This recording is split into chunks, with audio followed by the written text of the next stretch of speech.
Ontem, dia 9 de setembro, eu publiquei um vídeo que eu cometi um erro e gostaria de corrigir. Eu falei que o atual presidente do STF era Ricardo Lewandowski. O certo é Dias Toffoli. Também eu omiti que entre as pessoas que estão sendo mencionadas na Lava Jato, também incluem-se os nomes de Gilmar Mendes e do seu Edson Fachin. Bom, mas o assunto hoje é sobre o encontro dos bispos que deverá ocorrer no próximo mês e no Vaticano. Os bispos que serão apenas da região amazônica. A grande questão que se vai abordar é como aumentar a presença da Igreja Católica numa região que se torna até inóspita, onde a dificuldade de mobilidade é algo que impede qualquer ação de alcance, de formação de comunidade religiosa. Esse desafio ele é encontrado por outras religiões que também atuam na Amazônia, destacando-se as igrejas neopentecostais, pentecostais. Bom, mas esse encontro que vai acontecer lá no Vaticano, ele tem uma importância muito grande. Uma que é a evangelização, que é procurar mecanismos e ferramentas que possam aumentar, e várias alternativas estão sendo pensadas e para ser discutidas, mas uma delas se trata da questão da aceitação de padres casados, no caso indígenas, para atuar na região. Esse pleito do casamento dos padres, até já falei num vídeo anterior e também já escrevi aqui na minha página, é um pleito antigo, não é algo novo e que tem tido uma posição de vanguarda muito grande dos padres da Companhia de Jesus. Vou lembrar para quem não viu ainda, há algum tempo,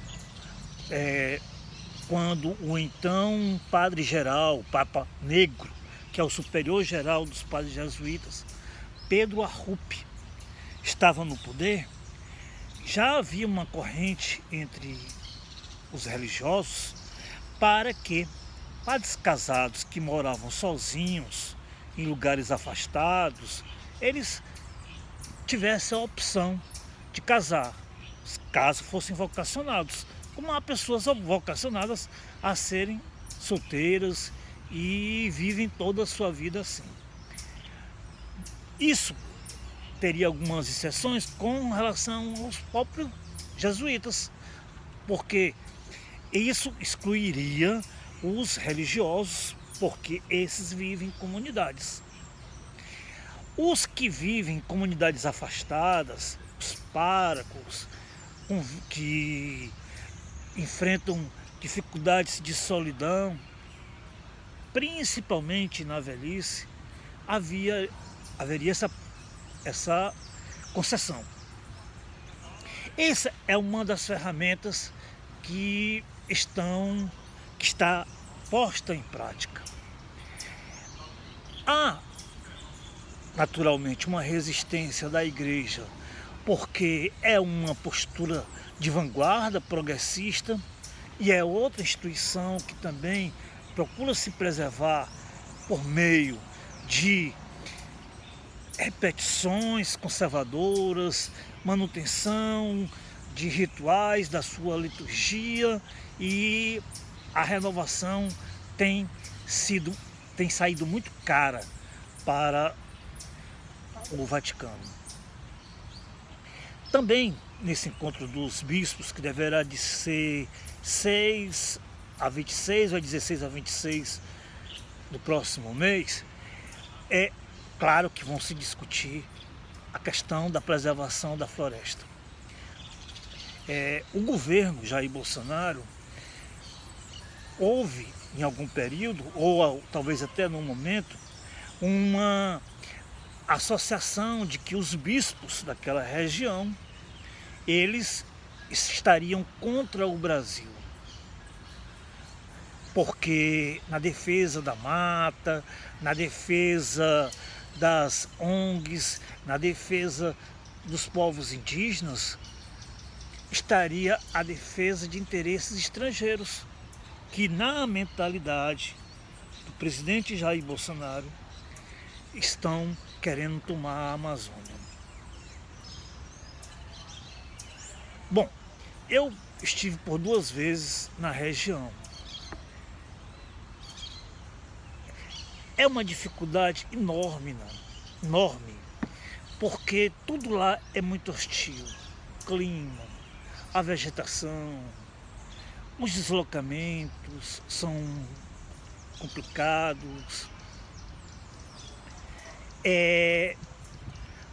A forma de se conviver com a selva é singular, nada parece com o que já conhecemos de urbanidade.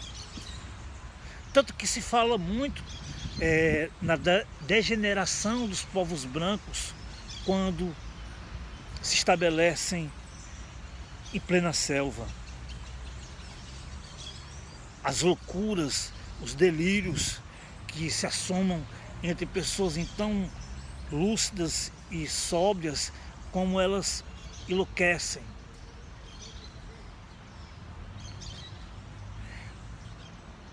Uma tentativa de evangelização deve estar associada com também a questão de se preservar a floresta, de que não se pode separar todo o ecossistema e permitir que haja mais ainda invasões, grilagem, poceiros e destruição da mata. Eu conheço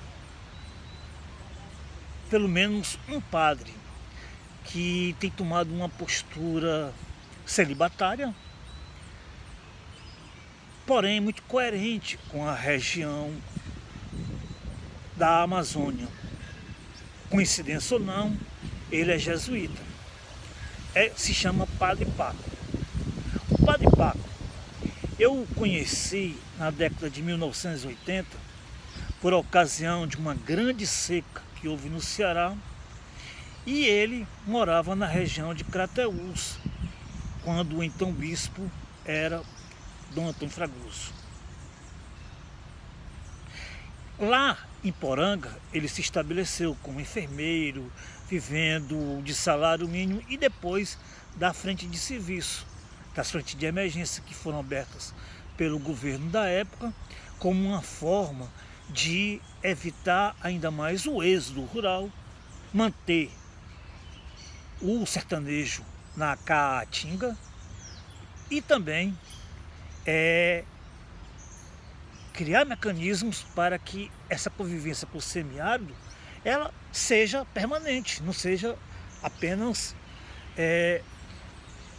momentânea. O Padre Paco viveu muito tempo lá, muito bem com o padre suíço Alfredinho, outro exemplo de missionário que vivia uma verdadeira ascese. Depois chegou a uma irmã belga, irmã Margarete, e havia uma comunidade de estrangeiros, de religiosos estrangeiros, convivendo lá em Poranga, na região da diocese de Crateús, e com uma postura de pobreza radical, com uma forma de que essa convivência com o semiárido ela se tornasse como uma prática natural. Bom, encerrada essa missão, Padre Paco saiu do sertão de Crateús, da região dos Inhamuns, e foi para a Amazônia. Morava num barco, precisamente na cidade de Tefé, que fica praticamente vizinho a Tabatinga, já na fronteira, na tríplice fronteira, que é Brasil, Colômbia e Peru. Tabatinga faz fronteira com Letícia, na Colômbia, e com Santa Rosa, no Peru. E ele viajava de barco naquelas viagens que devem demorar uma eternidade. Mas era um testemunho. Não seria exagero do santo moderno, não é?